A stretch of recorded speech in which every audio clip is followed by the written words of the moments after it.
AITA for not telling my parents it was my birthday. They blamed me for it. I 16F have never really been the type to make a big deal out of my birthday. It's not that I don't care about it, but I've just always been a bit more low-key about these things. Maybe it's because I'm not one of those people who loves being the center of attention, or maybe it's because, growing up, my birthdays were never really celebrated with much fanfare. Don't get me wrong, my parents love me, but they've always been more on the practical side of things, you know? Like, here's a cake, here's a gift, happy birthday, now let's move on. This year, my 16th birthday was coming up, and I didn't feel any different. I didn't plan anything special, didn't remind anyone, and just figured it would be another ordinary day.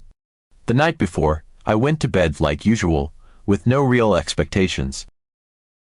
When I woke up the next morning, it was just like any other day. I got up, got dressed, and headed downstairs. My parents were both already up. My dad was in the living room, sipping his coffee and reading the newspaper, while my mom was in the kitchen, making breakfast. I walked in, said good morning, and they both responded with their usual, good morning, sweetie, but there was no mention of my birthday. Not even a hint that they remembered. I didn't say anything either because, well, I wasn't going to be the one to bring it up. I mean, it's my birthday, shouldn't they be the ones to acknowledge it? I grabbed some toast, ate quickly, and then headed off to school. On the way there, I couldn't help but feel a little off. 16 is supposed to be a big deal, right? Like, I'm supposed to be celebrating or something. But instead, it felt like just another day. I tried to shake it off, telling myself that maybe they were planning something for later. Maybe a surprise or something, and I didn't want to ruin it by acting like I was disappointed. At school, things were pretty normal. Classes were the same as always, but during lunch, my best friend came up to me with this big smile on her face. "Happy birthday," she said, handing me a little card. I was genuinely surprised and touched. I hadn't mentioned my birthday to anyone, so the fact that she remembered meant a lot to me. Inside the card, she had tucked in 20 quid, which was super sweet. I thanked her, and we sat together during lunch, talking about random stuff. I didn't tell her that my parents hadn't remembered because, honestly, I was still holding out hope that they hadn't forgotten. The rest of the school day passed by in a blur. My teachers didn't say anything, which wasn't surprising. They have hundreds of students, so they can't be expected to remember everyone's birthday. But every time my phone buzzed with a notification, I would check to see if it was a message from my parents. It never was. Just the usual texts from group chats or random notifications from apps. When the final bell rang, I packed up my stuff and headed home. I walked through the front door, and there were my parents, just like they were that morning. My dad was back in the living room, watching TV this time, and my mom was in the kitchen, prepping dinner.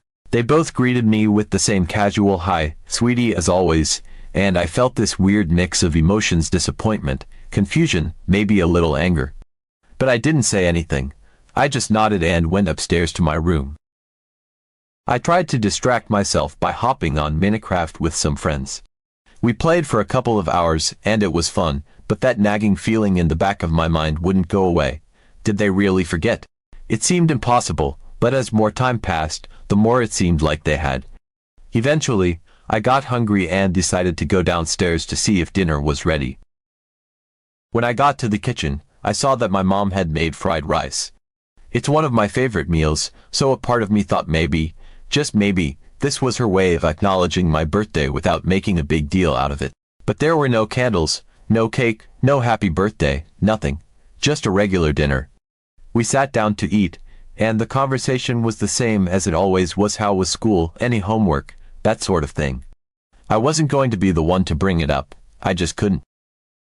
After dinner, I went back to my room, laid on my bed, and scrolled through my phone. I kept waiting for something to happen, for them to come upstairs and say, "Surprise." We didn't forget, but nothing happened. The hours ticked by, and before I knew it, the day was over. My 16th birthday had come and gone without so much as a happy birthday from my parents. I went to bed that night feeling a mix of emotions, mostly sadness, but also a kind of numbness. It's hard to describe. I wasn't angry, exactly, but I was definitely hurt. I kept trying to rationalize it, telling myself that maybe they were busy, Maybe they had a lot on their minds, but the truth was, it just felt like they didn't care enough to remember. The next day, I got up and went to school like normal. I didn't say anything to my friends about what had happened, or rather, what hadn't happened. I just pretended like everything was fine. And for the next couple of days, I went about my routine, trying not to think about it too much. But every time I walked past my parents, that little voice in the back of my head would whisper, "They forgot." 3 days after my birthday, I came home from school, and everything seemed normal at first. I walked in, said hi, went upstairs to drop off my bag, and then came back down to grab a snack.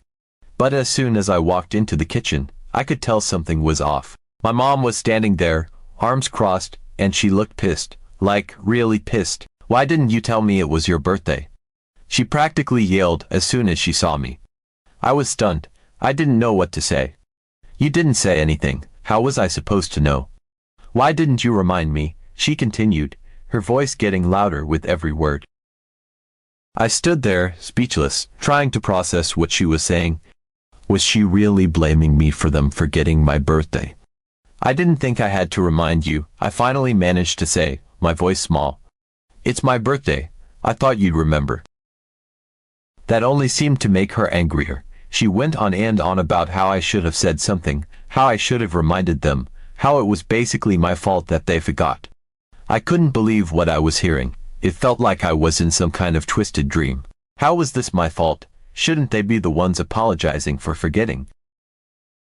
But no, instead, I was the one being yelled at, as if I had done something wrong. I tried to defend myself, to explain how I felt, but she wasn't having it.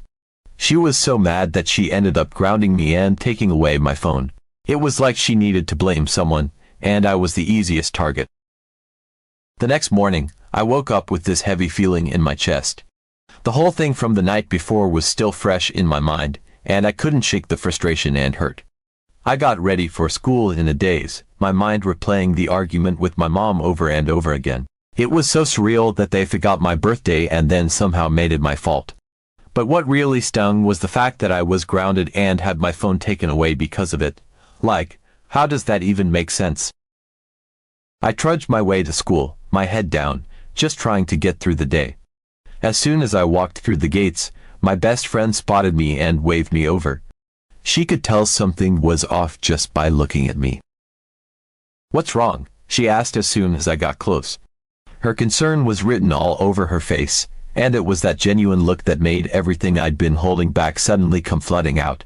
I hadn't planned on telling anyone, but before I knew it, I was spilling the whole story to her, right there in the middle of the schoolyard. "I don't even know where to start," I said, my voice shaky. "My parents forgot my birthday." And then, 3 days later, my mom freaked out on me, yelling that I should have reminded them, like it's my fault they forgot. She looked at me in disbelief, her eyes wide. "Wait, what? Are you serious?" I nodded, biting my lip to keep from crying. "Yeah." And then she grounded me and took my phone away. "What the hell? That's so messed up," she exclaimed, shaking her head in disbelief. "You shouldn't have to remind them. It's your birthday. They're your parents. They should remember." "I know, right," I said, feeling a mix of relief and sadness. It felt good to have someone validate my feelings, but it also made the whole situation feel even more unfair. We stood there for a moment, just absorbing the ridiculousness of it all, when she suddenly grabbed my hand. "You know what? Screw them. We're going to celebrate your birthday properly. My family can help. We'll throw you a party or something. You deserve to have a real birthday, not whatever that was." I looked at her, a little overwhelmed by the offer. "Really? You'd do that for me?" "Of course, you're my best friend. And besides, we can't let your 16th birthday just go by like this. It's a big deal. Let's make it fun. We can do it this weekend if you're free." I hesitated for a moment, thinking about how my parents might react if they found out I went ahead and celebrated without them. But then I remembered how they had treated me, and a small part of me felt like I deserved to have a birthday that actually felt special, even if it wasn't with them. "Yeah, okay," I finally agreed, a small smile forming on my lips. "Let's do it. I could really use a pick-me-up after all this. Perfect, she beamed. I'll talk to my parents tonight and we'll get everything planned out. It's going to be awesome, I promise. The rest of the day felt a little lighter after that. I still had that lingering hurt in the back of my mind, but knowing that my friend cared enough to help me celebrate made everything feel a bit more bearable. It was nice to have something to look forward to, something that would help take away the sting of what had happened with my parents. Over the next couple of days, we secretly planned the small celebration. My friend's parents were completely on board with the idea and even suggested we have a little gathering at their house, with just a few close friends. They wanted to make sure I had a day that was all about me, and honestly, it felt really good to be cared about like that. When the weekend finally came, I headed over to my friend's house, feeling a mixture of excitement and nervousness.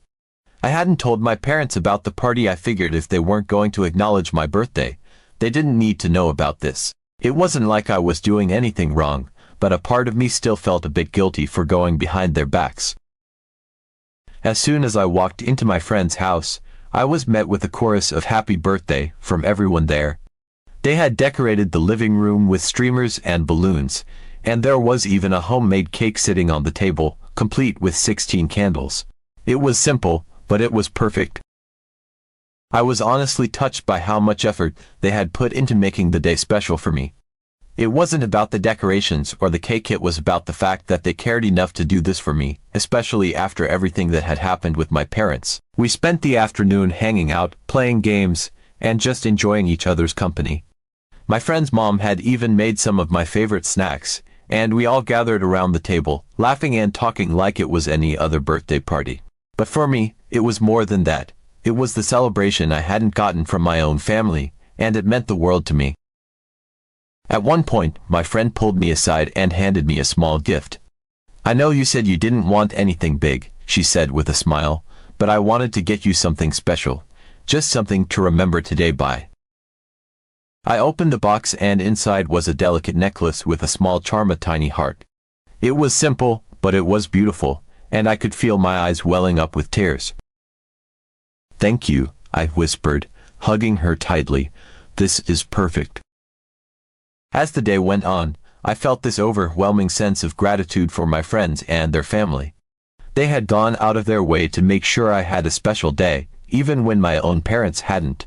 It wasn't about the gifts or the party, it was about the love and care they showed me, and that was something I would never forget. The party at my friend's house had been perfect in every way. It wasn't extravagant or over the top, but it was exactly what I needed, a reminder that I was cared for, that I mattered to someone. The decorations, the cake, the laughter, the thoughtful gift, it all felt like a balm to the hurt I'd been carrying around since my parents forgot my birthday. For those few hours, I didn't feel like the girl who was overlooked or forgotten. I felt loved. I felt seen. As I approached my house, though, that warmth began to flicker. The closer I got, the more I was reminded of the reality waiting for me on the other side of the front door. I had spent the entire day away, without telling my parents where I was going. A part of me knew they probably wouldn't care, they hadn't cared enough to remember my birthday, after all, but another part of me couldn't shake the anxiety that had settled in my stomach. Would they be angry? Would they even notice? The house was quiet. "Mom, Dad?" I called out, my voice tentative. There was no response. I walked further into the house, my heart pounding a little faster with each step. I finally found them in the dining room, sitting at the table, staring at their phones. They looked up when I walked in, but there was no anger in their eyes, just mild surprise, as if they had only just remembered I existed. "Where have you been?" my mom asked, her tone flat, almost disinterested. "Out," I replied, trying to keep my voice steady. I wasn't in the mood to explain myself, not after the way they had treated me. If they couldn't be bothered to remember my birthday, I didn't see why I should be expected to check in with them. "You were gone all day," my dad added, his eyes narrowing slightly. "We didn't know where you were." I shrugged, trying to keep my emotions in check. "I was with a friend. We just hung out for a bit." My mom sighed, shaking her head. "You should have told us where you were going. It's not safe to just disappear like that." I wanted to laugh at the irony of her words. Now she cared about my whereabouts, now, after everything. But instead of laughing, I just nodded, not wanting to provoke another argument. I was too tired, too drained to deal with it. All I wanted was to go to my room and hold on to the happiness I'd felt earlier, before it slipped away completely. "I'm sorry," I said quietly, though I wasn't sure if I meant it. I wasn't sure if I was apologizing for being out all day, or if I was just trying to keep the peace. Either way, I didn't wait for a response. I turned and walked out of the dining room, heading straight for my bedroom. I lay there for a while, staring up at the ceiling, my mind racing. The day had been such a whirlwind of emotions: hurt, anger, joy, relief, and now that I was alone, it was all catching up to me. I thought about the party, about the way my friend had gone out of her way to make me feel special. I thought about the gift she had given me, the necklace that still hung around my neck, a tangible reminder that someone cared.